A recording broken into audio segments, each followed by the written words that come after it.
मैं 2 दिन से चंबा में हूँ। कल डिप्टी डायरेक्टर ऑफिस में मैं गया था, उनसे शिक्षा के रिगार्डिंग फीडबैक लेने के लिए कि शिक्षा बोर्ड के लिए और एजुकेशन डिपार्टमेंट इकट्ठे मिलकर क्या कर सकते हैं। उनसे सार्थक चर्चा हुई। जो डिप्टी डायरेक्टर साहब ने और स्टाफ ने जो सुझाव दिए हैं उनको हम धरातल पर उतारने की कोशिश करेंगे। आज उसी संदर्भ में मैंने government senior secondary girls school Chamba में विजिट करा। वहाँ का स्टाफ ने बड़ा अच्छा काम कर रहे हैं वो, और स्कूल भी बड़ा महत्व का है और उसके पढ़े लिखे छात्र बड़े अच्छे अच्छे स्थानों पर पहुंचे हैं और वो गवर्नमेंट ने अब सीबीएसई के अंडर भी लिया है। मेरा मानना है कि जो प्रिंसिपल हैं उनका स्टाफ इसको और ऊंचाइयों पर ले जाएंगे। साथ ही साथ आज मैंने अपने डिपोट का, जो हमारा डिपो है इधर चंबा में, उसका निरीक्षण करा। हमारी बहुत सारी बुक्स जा चुकी हैं और आपके संज्ञान में लाना चाहूँगा कि चंबा का डिपो हिमाचल प्रदेश में सबसे बड़ा डिपो है। इस चंबा एक एस्पिरेशनल डिस्ट्रिक्ट है, वो उसकी दूर दराज के क्षेत्रों को देखते हुए बच्चों को टाइमली बुक्स पहुँचें। एग्ज़ाम के दौरान भी हमने कोशिश करी कि चंबा को विशेष पहले स्थान पर रखा जाए कि उनके बच्चों को कोई एग्ज़ाम पेपर में दिक्कत ना आए। लास्ट टाइम कोई दिक्कत आई थी, इस बार हमने कोशिश करी है कि ऐसा ना हो। आपको मालूम है कि 23 मार्च से सबसे पहले से एग्ज़ाम चल रहे हैं हमारे, और आज आखिरी एग्ज़ाम है बोर्ड का, 10th प्लस 2 का। ये एक महापर्व था बोर्ड के नाते। मैंने बच्चों से पहले भी आग्रह करा कि बड़े शांत मन से आपने पेपर देना है, कि बोर्ड आपकी सहायता करने के लिए है, जो पढ़ने वाले बच्चे हैं।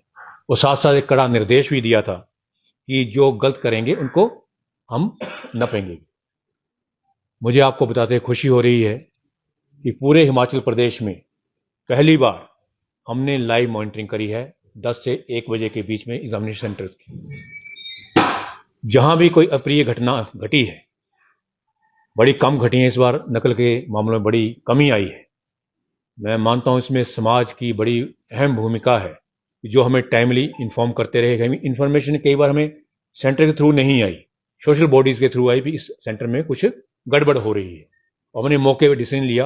और साथ के साथ एक जो हमें सेंटर ज्वाली से दिक्कत आई थी, हमने उसी वक्त सेंटर को सस्पेंड करा, टीचर को सस्पेंड करा। तो उससे एक जो संदेश समाज में गया कि जो प्रतिभावान छात्र हैं उनके भविष्य से किसी को खिलवाड़ नहीं करने दिया जाएगा। आज 2 तारीख से, जो कल से, हमारी स्पोर्ट इवैल्यूएशन सेंटर हमने 41 बनाया थ्रू आउट हिमाचल प्रदेश, और उसकी भी हम लाइव मॉनिटरिंग कर रहे हैं पहली बार। तो ये स्पोर्ट मॉनिटरिंग चलेगी। हमने एक अपनी डेडलाइन तय करी है कि 30 अप्रैल से पहले हम 10वीं और 12वीं का रिजल्ट डिक्लेयर करेंगे। पर मैं समझता हूं कि शायद जो हमारे टीचर्स हैं, इस बार टीचर्स की ड्यूटी सारी हमने एजुकेशन डिपार्टमेंट के थ्रू लगाई है। मैं आपके माध्यम से सभी टीचर से आग्रह करना चाहूंगा कि ये बोर्ड का जो इवैल्यूएशन है या मार्किंग है, ये आपका अपना कार्य है।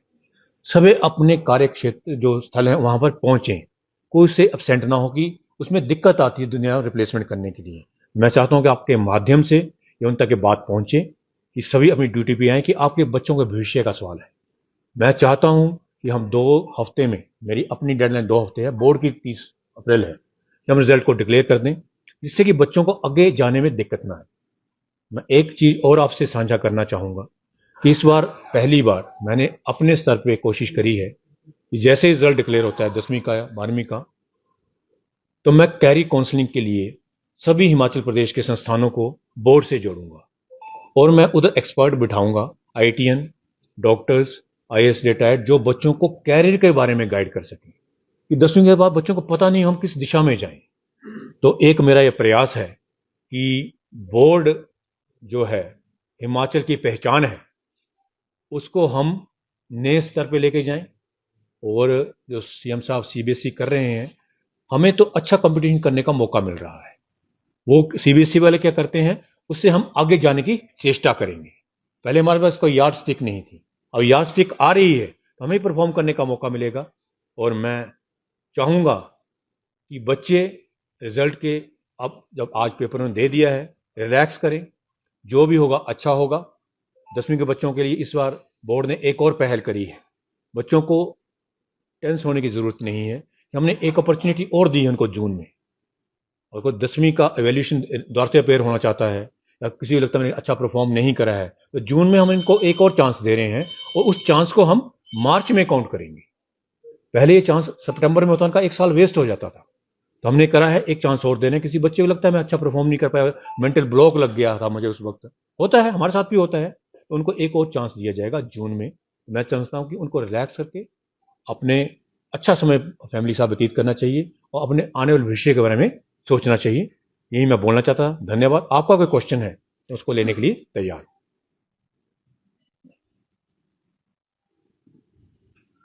सर, आपने एक बात कही कि बच्चों के भविष्य को लेकर के आपका IIT से मतलब रब्ता करके बच्चों को एक गाइडलाइन जो है वो मिलेगी, लेकिन इसके साथ ही मेरा सवाल सर ये है कि बहुत सारे स्कूल ऐसे हैं जहां पर कि शिक्षक जो है वो मौजूद नहीं है। क्या उन बच्चों के भविष्य के साथ खिलवाड़ नहीं है कि वहां पर पढ़ाने के लिए शिक्षक मौजूद ही नहीं है? बच्चों अभी एग्जाम जैसा कि आपने बताया कि हो गए, तो उनके भविष्य का क्या हुआ सर? मैं ये बोलना चाहूंगा कि मेरा कार्य क्षेत्र बोर्ड है।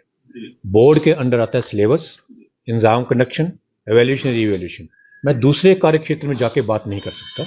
इसका बेटर आंसर देने के लिए एजुकेशन मिनिस्टर और चीफ मिनिस्टर होंगे।